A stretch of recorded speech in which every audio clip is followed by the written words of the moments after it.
পেশায় ইঞ্জিনিয়ার হলেও সরিষা ফুলের মধু বিক্রি করে সপ্তাহে ৩ লাখ টাকা আয় করছেন রিপন রায়। নিজের স্বাবলম্বী হওয়ার পাশাপাশি সৃষ্টি করেছেন বেশ কয়েকজন বেকার যুবকের কর্মসংস্থান। তিনি জানান, খুব অল্প পুঁজিতেই মৌ চাষ করা সম্ভব। দেশের যুবকরা চাকরির পেছনে না ছুটে যদি উদ্যোক্তা হয়ে কাজে এগিয়ে আসে তাহলে তারা নিজেরাই স্বাবলম্বী হবেন, সেই সাথে বেকারত্বের অবসান ঘটবে বলে মনে করেন তিনি। মৌ খামারে আছে, মৌ চাষ করতেছি সরাসরি সরিষা ফুল থেকে মৌমাছির মাধ্যমে।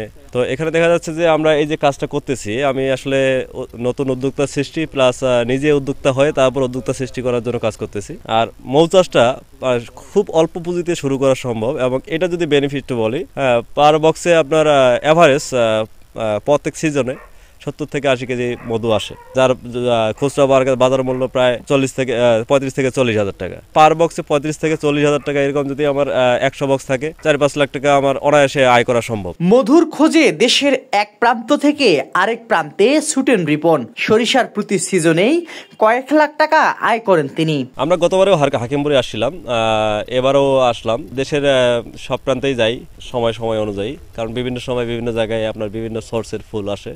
তো এই অনুযায়ী আমরা সারা বাংলাদেশে মুভ করার রাখি। এখন চলছে সরিষার মৌসুম। দিনাজপুরের হাকিমপুর উপজেলার সর্বত্রে চলছে সরিষার আবাদ। সরিষা ক্ষেতের চারপাশে স্থাপন করা হয়েছে মৌবাক্স। সরিষা ফুল থেকে মধু সংগ্রহ করে সেটি মৌবাক্সে জমা করছে মৌমাছির দল। আর এই মধু প্রক্রিয়াজাতের পর পৌঁছে যাচ্ছে দেশের বিভিন্ন জেলা সহ বিদেশেও। এখন মৌমাছি ভালো অবস্থান, কারণ যে আবহাওয়াটা ভালো আছে। সকাল 10টা থেকে মৌমাছি ফুলে যাচ্ছে, নেকটার আহরণ করে বক্সে জমা করতেছে। জমা করার পর সপ্তাহে টেম্পারেচার মধুর যে পানি নিষ্কাশনটা আছে বাতাসের মধ্যে বাষ্প হয়ে যাওয়ার পর মধুটা সপ্তাহে 6 দিনে আহরণ করে আমরা 4 দিনে আহরণ করতেছি মধুর মানগত দিক পূর্ণ করে। এদিকে সরিষা থেকে মধু আহরণ এবং মধু কিনতে দূর দূরান্ত থেকে আসছেন ক্রেতারা।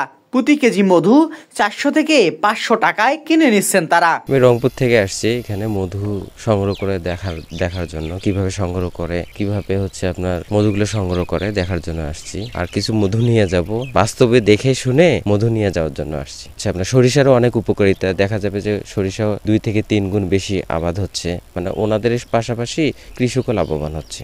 এদিকে মৌবাক্সের মাধ্যমে মধু সংগ্রহে যে কোনো ধরনের সহযোগিতা এবং আগামীতে কৃষকদের নিয়ে আরো বড় পরিসরে মৌবাক্স স্থাপন করার আশ্বাস দিয়েছে উপজেলা কৃষি বিভাগ। সরিষা চাষের দিন দিন তারা আরো আগ্রহী হয়ে উঠছে। আমাদের হাকিমপুর উপজেলায় এই মৌসুমে 260টি মৌবাক্স স্থাপিত হয়ে যারা মৌমাছি প্রতিপালন করেন তারা কিন্তু মধু আহরণ করছেন এবং প্রত্যেক সপ্তাহে ওনারা একটা মৌবাক্স থেকে প্রায় 2.5 কেজি থেকে 3 কেজি পর্যন্ত মধু তারা হারভেস্ট করছেন।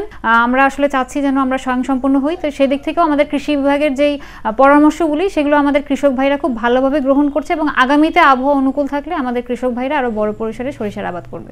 হাকিমপুর উপজেলার বইগ্রাম ও ডাঙ্গাপাড়া মাঠে সরিষা ক্ষেতের পাশে 260টি মৌবাক্স স্থাপন করা হয়েছে।